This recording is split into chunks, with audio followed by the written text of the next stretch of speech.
Good morning.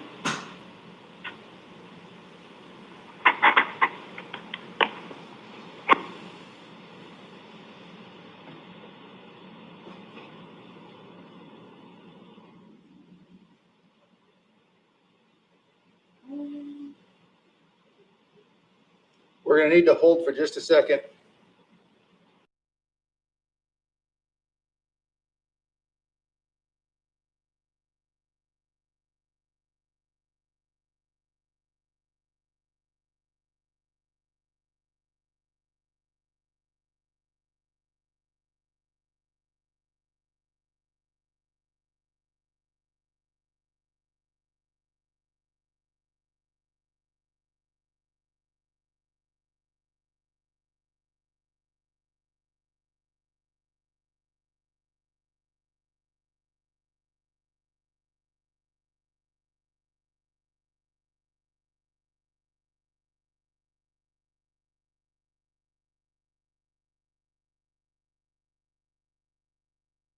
Started.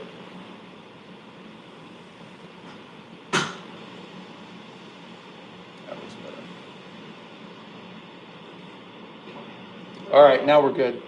Looks like everything looks alive and showing a 9:01 on the clock, so welcome everybody. I understand we have all three commissioners in their assorted offices this morning. Keith at the office desk, and we have Amanda at the clerk's computer this morning.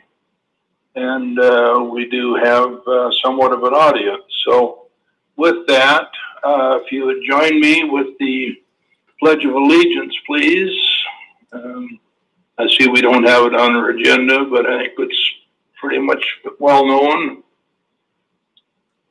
I pledge allegiance to the flag of the United States of America, and the republic for which it stands, one nation, under God, indivisible, with liberty and justice for all.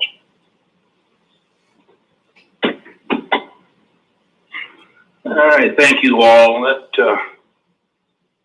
With that, our actual first item on the agenda this morning is a public hearing for the declaration of county-owned property as surplus, and disposal will be a public auction.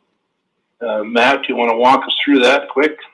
Yes, thank you, Mr. Chairman. Yes, today's public hearing for the proposed surplus of county-owned property through the motor vehicle and sheriff funds is being held in accordance with RCW 36.34 and is an opportunity for the board to receive public testimony and admit any evidence offered for or against the propriety and advisability of the proposed action. The complete list of equipment is listed in the agenda summary report as well as the other documents. So with that, I'll just be here to provide any answers to questions or assistance to the board if they need any. Okay. Thank you, Matt. With that, we will open the public hearing and open the phones are open at 546-5859. If there's any public that would like to offer a pro or con to the declaration of the county-owned properties as surplus.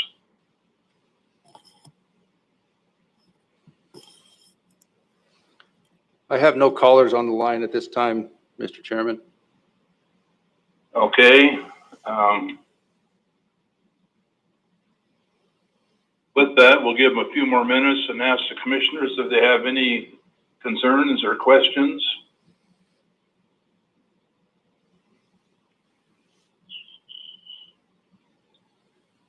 no concerns, Mr. Chairman.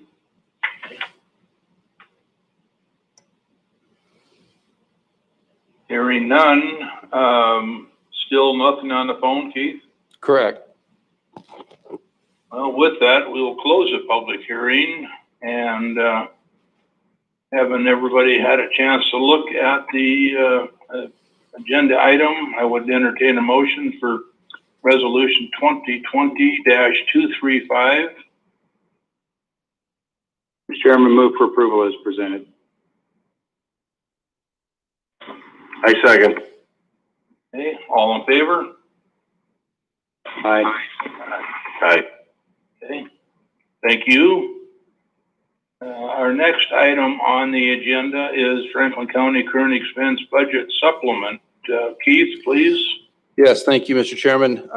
Before you is consideration of an amendment to the current expense budget in the amount of $1,893,600. This comes to us from our allocation of CARES Act funding from the Department of Commerce. You may recall that when they first allocated funds to the counties, that was done back in, I believe we signed that contract July or August. And then they received some supplemental, an increase in funding, and that was the additional 1.8 million we have now allocated toward programs. But it was important that we make sure that we follow not only the rules and laws of the CARES Act, but also state budget laws that are in our RCWs. And this is somewhat of a formality, but it's an important one in that it acknowledges our receipt of this additional, our second round of funding that we will be using in our CARES Act grants to Franklin County. So with that, I'd be glad to answer any questions you may have. Questions, gentlemen? No questions.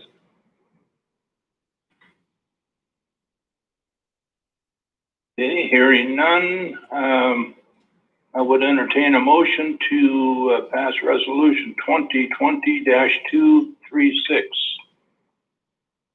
Mr. Chairman, move for approval of 2020-236 as presented. I second.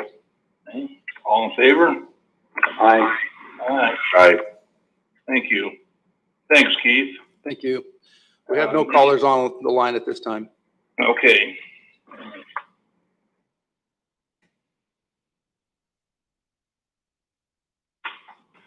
All right, that moves us down to office business. The first item on the office business is pay the bills. So, Yeah, so Mr. Chairman, we have three fiscal notes this morning. One is salary clearing payroll, emergency management payroll, and the other two are fund expenditures. So move for approval of emergency management payroll and salary clearing payroll in the total amount of $851,411.77.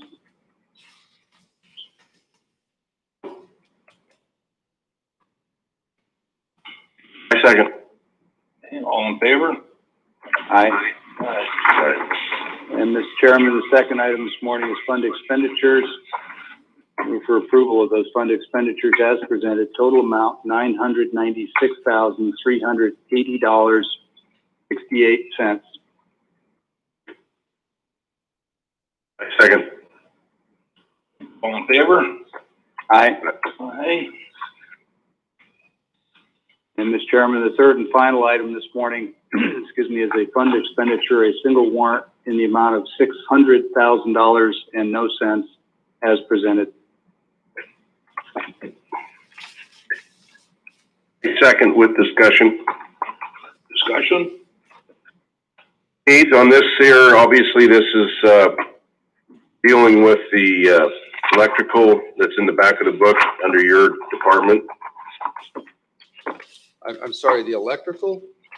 Well, they're paying the electrical bills, 600,000 it says here. Oh, Isn't that what this is for, or what is this for then? no, the one that you just have under consideration right now is CARES Act grant that will go to the Tri-City Regional Chamber of Commerce for the program that they're running on our behalf. Oh, okay. Okay, excuse me then. That answers my question. No, the amounts are going to be the same, but we haven't approved that one just yet. Okay. Further questions? None. All in favor? Aye. Aye. Aye. Thank you. That moves us on to consent agenda 1 through 8 this morning. And Mr. Chairman, move for approval of consent agenda as presented, 8 items. I second. Okay. All in favor? Aye. Aye. Anything on the phone yet, Keith? No, sir. Okay. Well, that brings us down to your, Okay, thank you, Mr. Chairman. The first item for your consideration, Commissioners, is an agreement between Franklin County and the Pasco Chamber of Commerce. It's a resolution to approve funding for their program to help businesses in the Franklin County area.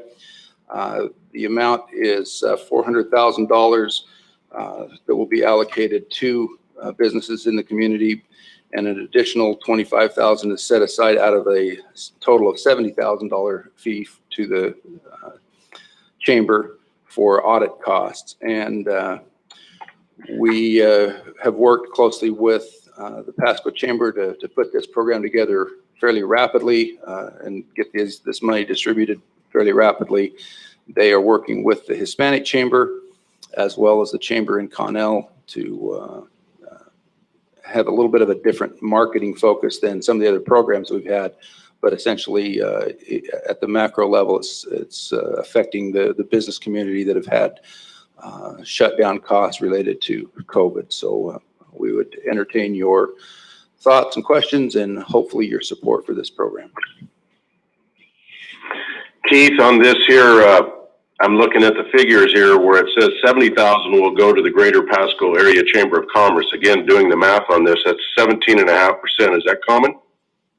The 70,000 includes 25 for audit costs that are potential. So if they don't incur an audit, then that money will come back. But that's not an unusually high amount for a program of this nature. No. Okay. That's 11.25% then on administering this. Yeah, we see anywhere from 15 to 18% is not particularly unusual. Okay. All right. Keith, this is Commissioner Peck. With respect to criteria for grant eligibility, are you comfortable that these programs are properly integrated with the Tri-Cities Chamber and TriDeck so as to ensure equity for all applicants, so we aren't having situations where people are receiving duplicate grants for the same needs? Yeah, that's part of the certification that's required, is that they have not already received funding from another grant source. It would have been certainly more convenient for the county to have a single program, but we recognize, as I said a moment ago, that there's slightly different marketing strategies. They do target and reach a little bit of a different business group with each one, and we also wanted to make sure that we supported these local organizations that are working so hard to keep our business community functioning and alive during a very difficult time for them. So yes, the short answer to your question is I do think that this meets the requirements, the intention of the CARES Act, as well as the legal requirements to be equitable. Okay, thank you. further questions or comments? If not, I would entertain a motion for resolution 2020-244. And Mr. Chairman, move for approval of resolution 2020-244, did you say?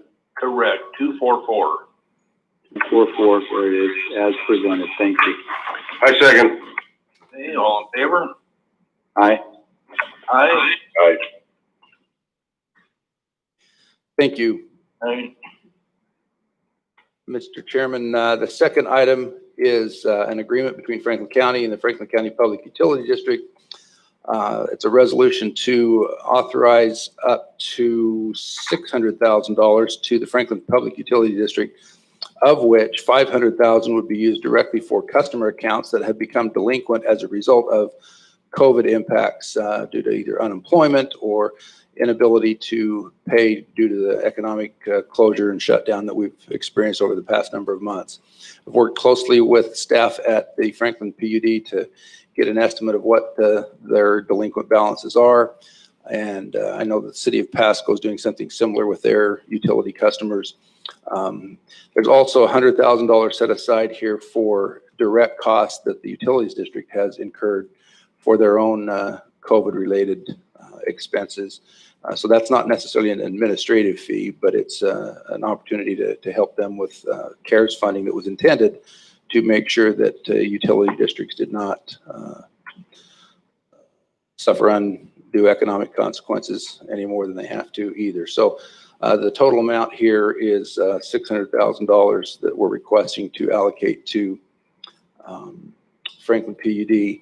And if approved, this would be the final amount, final program allocated specifically for the county's current expense fund.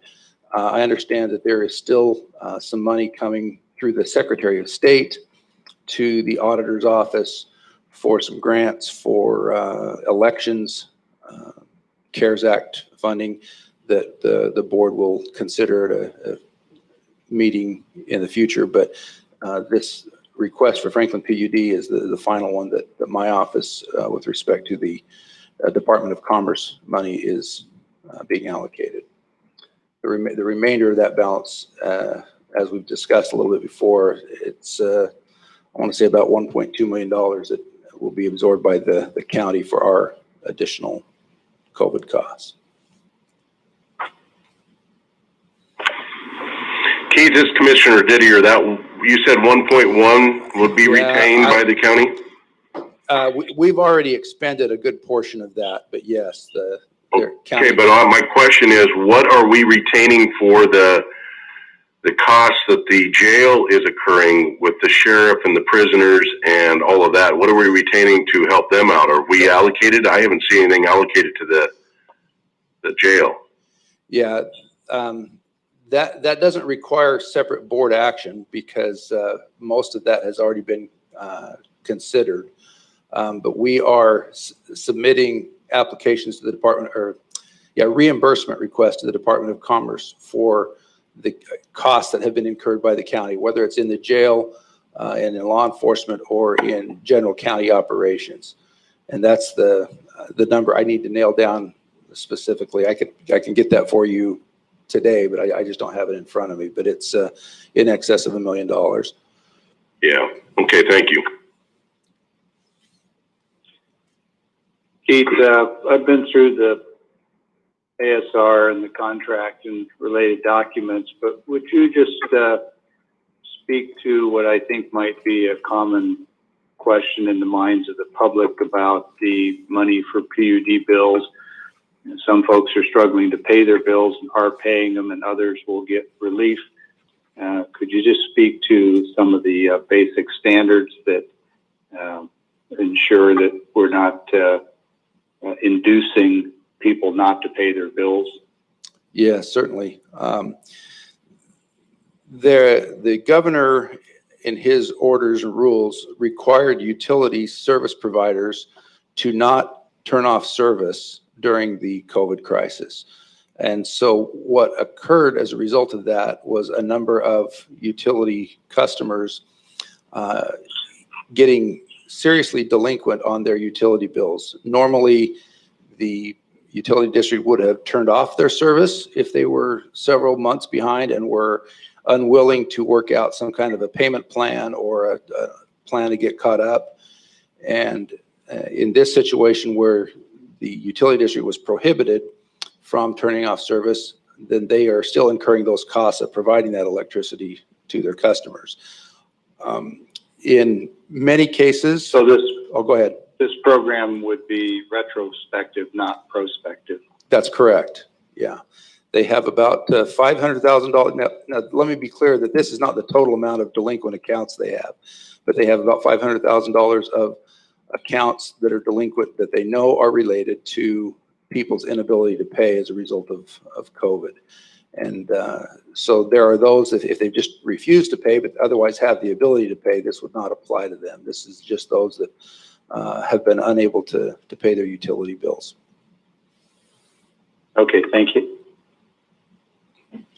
Mr. Chairman, if there's no other questions, and we can still have discussion, I move for approval of Resolution 2020-245 as presented.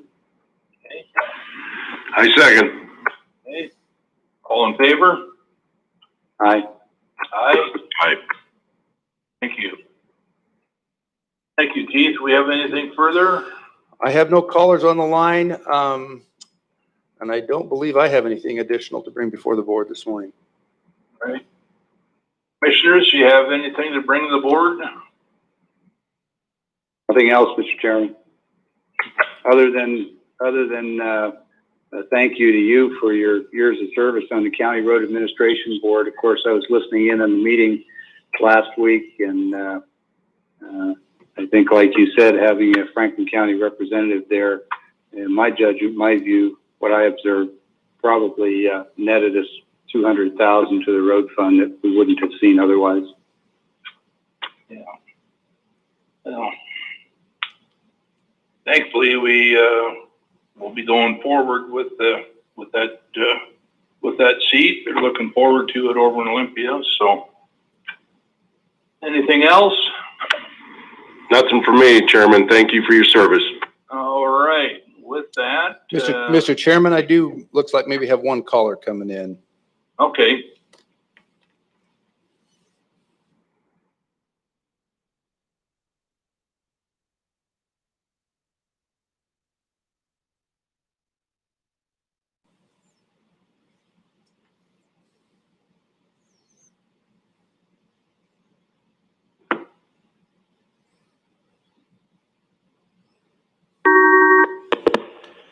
Good morning, Mr. Gregory. Good morning. This is Keith Johnson, County Administrator, and you are in the County Commissioners meeting. I would ask you to keep your comments to under 3 minutes, but you have the floor. Thanks. It's just a simple comment. It was recently brought to my attention the canvassing board consists of the commission, or the chair of the commission, the prosecutor, and the auditor. And I was looking at the unbiased, or to show that we are being unbiased. Two of the commissioners publicly announced that they would back a certain commissioner, while the auditor also ran against that auditor for that position. My question is, or request is, would be that all three of those people probably should not be on that canvassing board just because of the biasness of their positions on that race. So I sent you a letter. I copied the three commissioners on that. That is my comment. That's all I got. Okay, thank you. Thank you.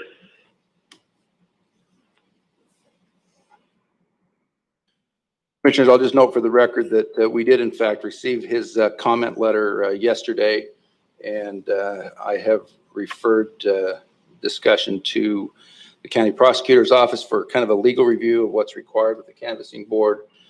You're all well aware of how that operates, so I would imagine that will be a discussion for a future time, but we did receive his request. Discussion with the decision of the outcome. So Keith, I understand the canvassing board wouldn't convene till later in November, so there's time for a discussion. That's correct. I believe it's the 23rd of November that the canvassing board first convenes. Okay, thanks. All right. Anything else? Hearing nothing, we are adjourned. Thank you, everybody. Yep, Thank thank you. you.